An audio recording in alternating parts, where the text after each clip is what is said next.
Good morning. Today, let's start with chapter 11, that is mensuration. Now, what is mensuration? Mensuration is a branch of mathematics that study the measures of geometric figures and their parameters like length, breadth, volume, etc.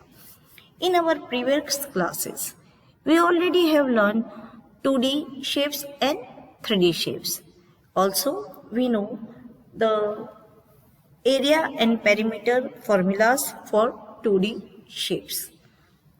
So, in this chapter, we will again recall our area and perimeters of 2D shapes along with areas and perimeters of 3D shapes also.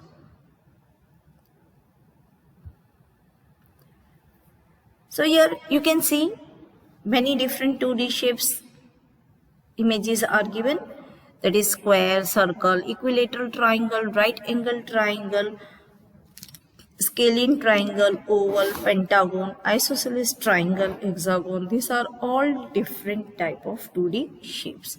Now the 2D shapes means shapes which are having two dimensions.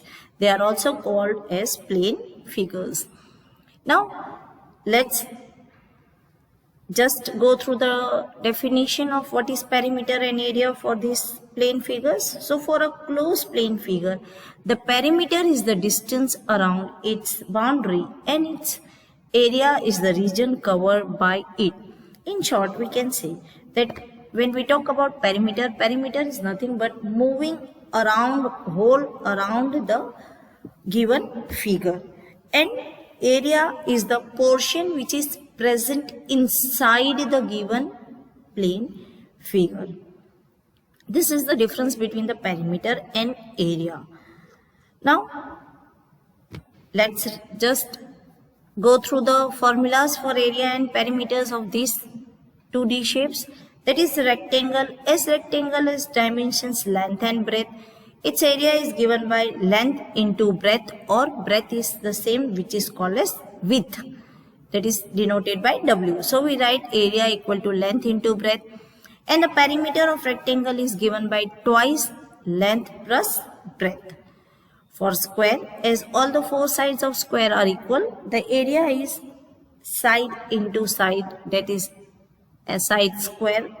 In short, it is written as a square. And perimeter is 4 into sides, that is 4s. For triangle, area is given by half base into height. Height is the altitude of the triangle and base is the perpendicular which is on the given side of the triangle, that is called base.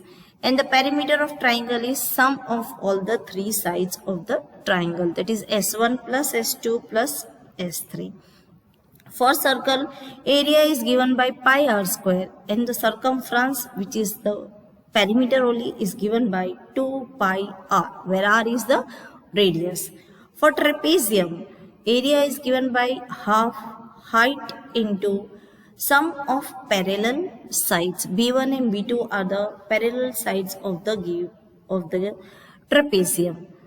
And perimeter is sum of all the four sides of the trapezium, that is S1 plus S2 plus S3 plus F4.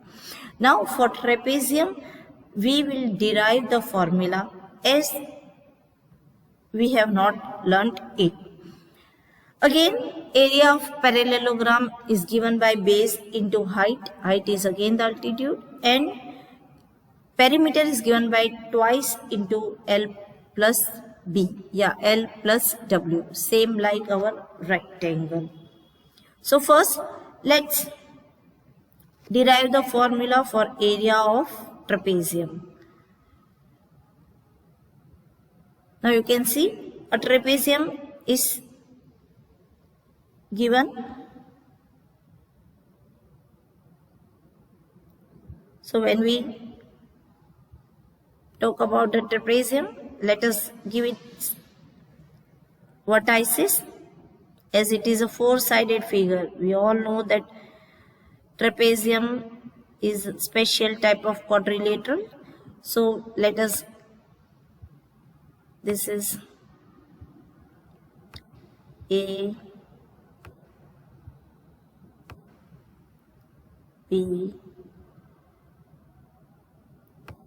C, and D. These are the four vertices of the given trapezium.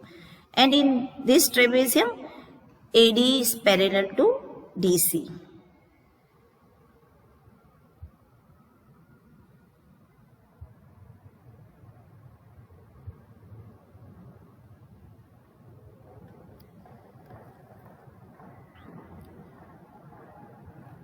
Now let's see how to derive the formula. So in trapezium ABCD, if we draw D parallel to AB, then trapezium is divided into two parts, one rectangular shape and the other triangular shape. Let's see when we draw a line parallel to AB. That is, we have given the name to the line.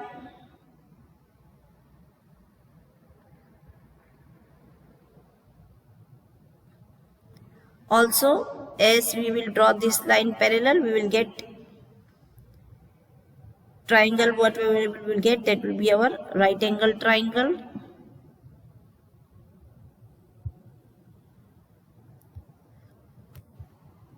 Now, this is our E. This we have drawn a line DE parallel to AB. Now when we are drawing this line, we get two shapes, different shapes, that is one rectangle ABED and another triangle DEC. And we know how to find the areas of these both shapes. So area of trapezium will be area of rectangle ABED plus area of triangle DEC. Yes. So area of trapezium equal to area of rectangle ABED plus area of triangle DEC. Now to find the area of rectangle, we use the formula that is equal to length into breadth, and to find the area of triangle, we use the formula half base into height. So we write length into breadth plus half base into height. Let's see here what is the length and what is the breadth and what is the base and height. So here you can see that AB is the length of the trapezium and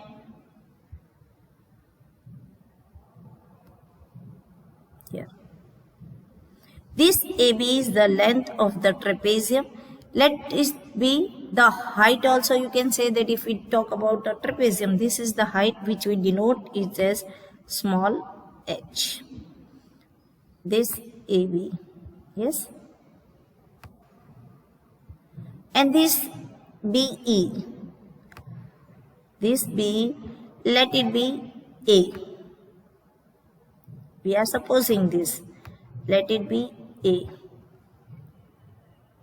As in rectangle, opposite sides are equal. So this will be also A.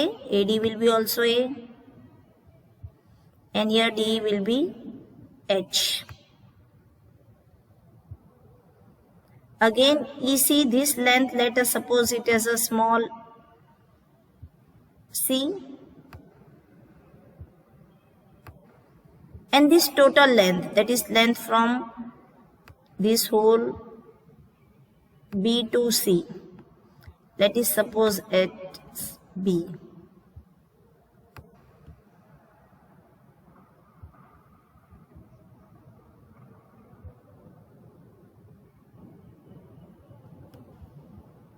Yes, let us just properly make the lines. Yes, over this whole length till this will be B. So this is our, you can see here, this is our length. Here AB is the length and BE is the breadth of rectangle ABED. Similarly, for triangle DCE, our base is DE and our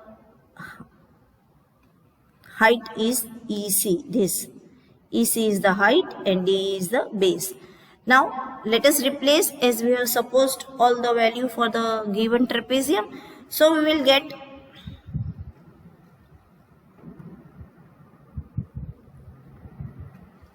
that is equal to H into A plus half H into C. Here you can see AB we have supposed as height H, BE as length A. D again, as it is opposite side of AB, we will get is H only, and EC we have supposed as C. So we have H into A plus half into H into C. Now here H is common, so we take out H common, that is equal to H common.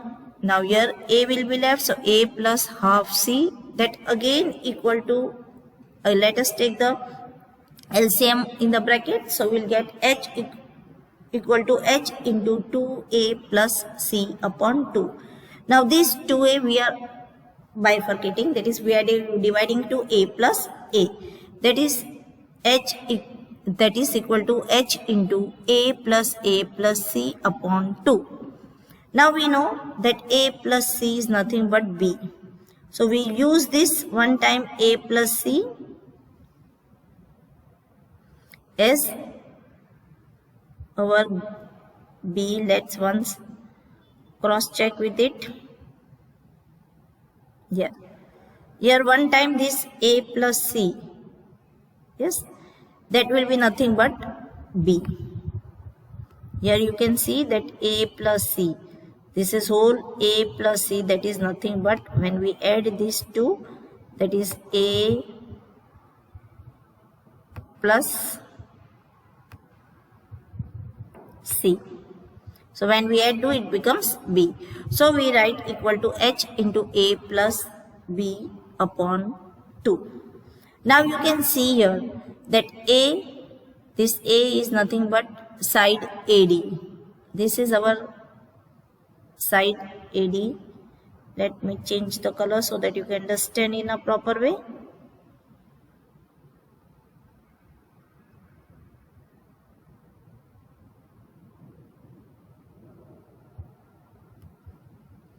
Here this side AD, A is nothing but this side whole AD. Yes. B is nothing but your whole side BC. This whole side BC is your, sorry, this whole side BC will be your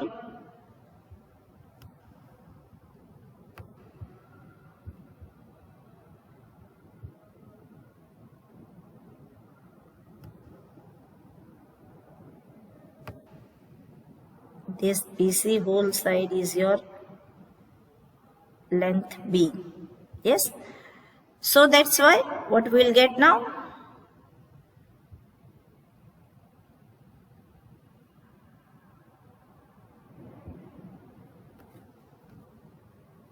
so we get area of trapezium equal to height into half sum of parallel sides.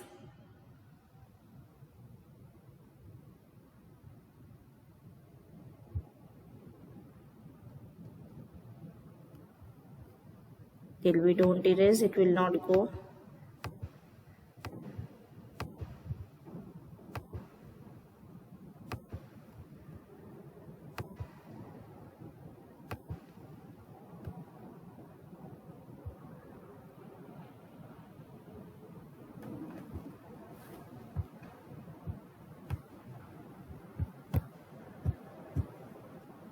So here we get area of trapezium equal to height into half sum of parallel sides.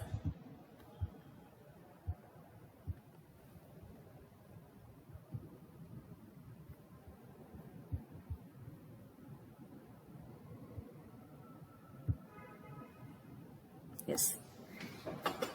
Here is the formula to find out the area of trapezium, that is equal to height into sum of parallel sides upon 2, yeah, half sum of parallel sides.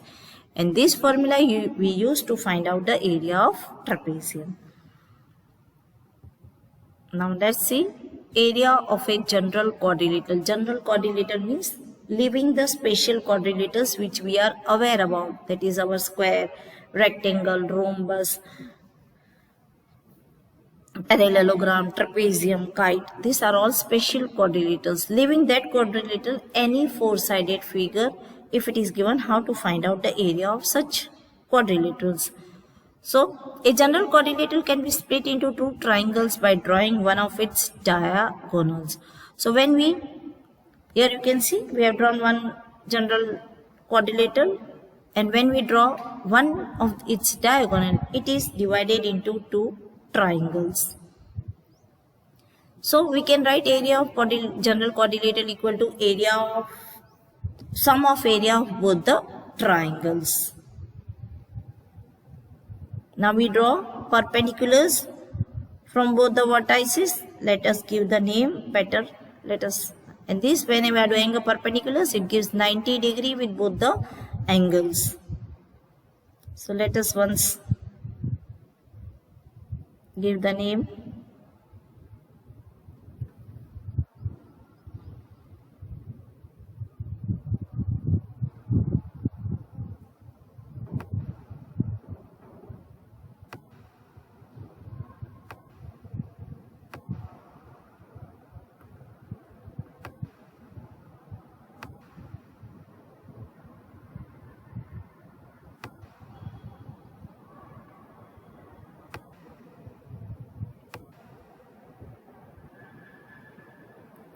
Let the perpendiculars which we have drawn have the measurement h1, and this perpendicular is h2. Yes.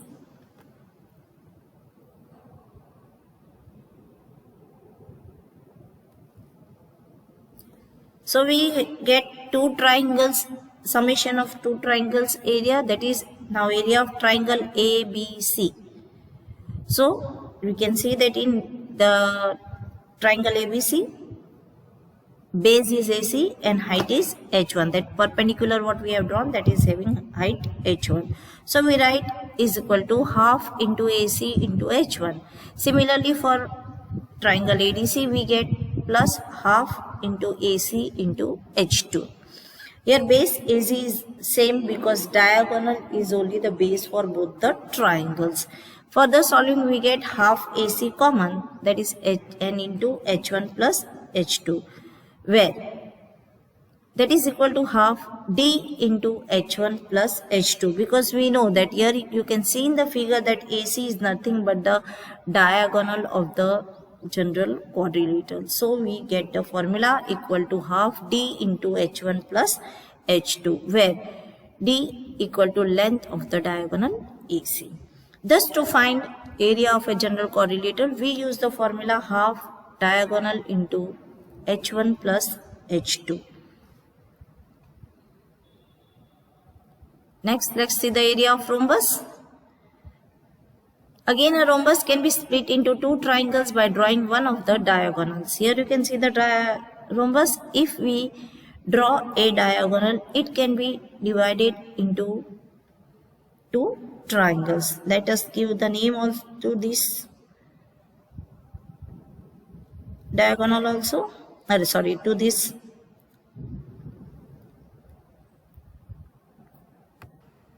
rhombus also.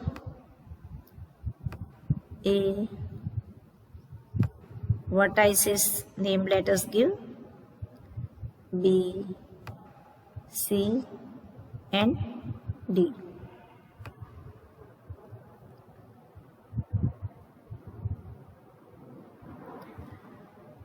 We also know that in rhombus diagonals are perpendicular bisector of each other. This is the property of the rhombus, that diagonals of rhombus bisect each other at 90 degrees. So let us draw another diagonal, that is BD. Now you can see that these two diagonals are bisecting each other. Bisecting in each other means it will divide the given diagonals into two equal parts. Both the diagonals will be equal. Let us take one center also, when here we have let it be O. Now this measurement of OD and OB will be equal. Similarly, measurement of OC and OA will be equal.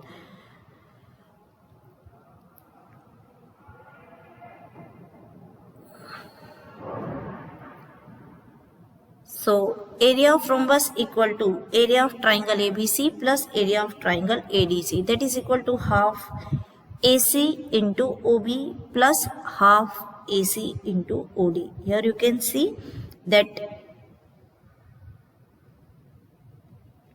AC is the base of triangle, both the triangles, and one time OB will be the height, another time OD will be the height. For the solving we get half AC common, that is we will write half AC into OB plus OD. Now you can see in the figure that when we add OB and OD, let's once cross check with our figure that when we add OB and OD, here you can see this is our OB. Here I have done OB and this is our OD. So when we add this both, this whole will become your BD. Yes, when we are adding OB and OD, it becomes BD.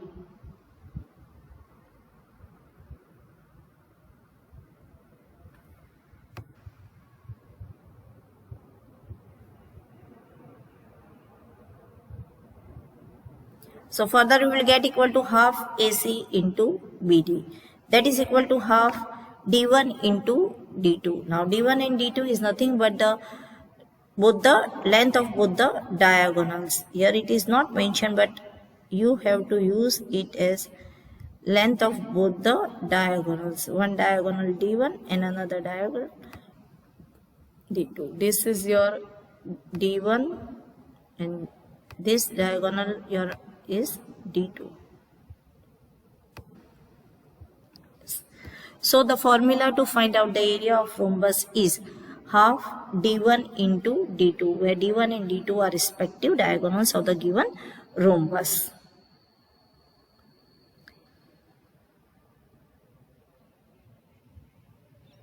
Now let's solve exercise 11.1 based on area and perimeter of 2D shapes. So question number 1. Now here, as the questions are very big, I have not written the questions. So dear students, when you are solving this, you are watching the video, please open your textbooks and go through it. It is given in the question that two figures are given alongside in the question.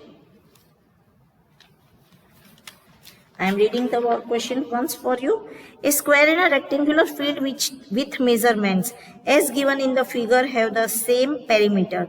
Which field has a larger area? Yes. Now here it is two shapes fields are given, one square and one rectangular, and the measurement of the fields are also given. We have to find out which field has the greater area. One more information is given that the perimeter and the perimeter of rectangle is equal. It is equal because it is equal, and when you see the figures in square, side is given, which we need for finding out the area and perimeter both. But in rectangle, you can see only one dimension is given, that is length is given and breadth is missing. So we use the equality of perimeter between both the fields to find out first the breadth of the rectangle, and then we will move ahead. So for solution, here square field is given as A, so we have written here, you can see in the figure that square field is given with side as 60 meter. So first side of the square is given as 60, meter, not centimeter. So perimeter of the square is given by 4 into side, that is 4 into 60, that is equal to 240 meter. Now area of the square equal to side into side, that is equal to 60 into 60, that is equal to 3600 meter square. Now we have found out the perimeter of square and area of square. We need to find out perimeter of square because we have to find out the breadth of the rectangle which is missing. As it is given that perimeter of square is equal to perimeter of rectangle. So for second field, that is rectangular field, you can see that only length 80 meter is given, breadth is missing. So to find first, let us see perimeter of the square equal to perimeter of the rectangle is given. Now we have already found above that perimeter of square is 240 meters. So we write 240 equal to, and to find the perimeter of rectangle we use the formula twice L plus B. So we write 240 is equal to twice L plus B. Inserting the value of length, we get 240 equal to twice 80 plus B. For the solving, now you will transpose first 2 on the opposite side. So we will get 240 by 2 equal to 80 plus B. That is 120 equal to 80 plus B. Therefore B will be equal to, we transpose again 80 on the opposite side. So we get B equal to 120 minus 80, that is B equal to 40 meter. Now we find the area of rectangle as we have found out the breadth. So area of rectangle equal to length into breadth equal to 80 into 40 equal to 3200 meter square. Now we have already found that area of square is 3600 meter square and area of rectangle is 3200 meter square. Since 3600 meter square is greater than 3200 meter square, therefore area of the square field A is greater. Dear students, please copy all these things in your regular CW. Thank you.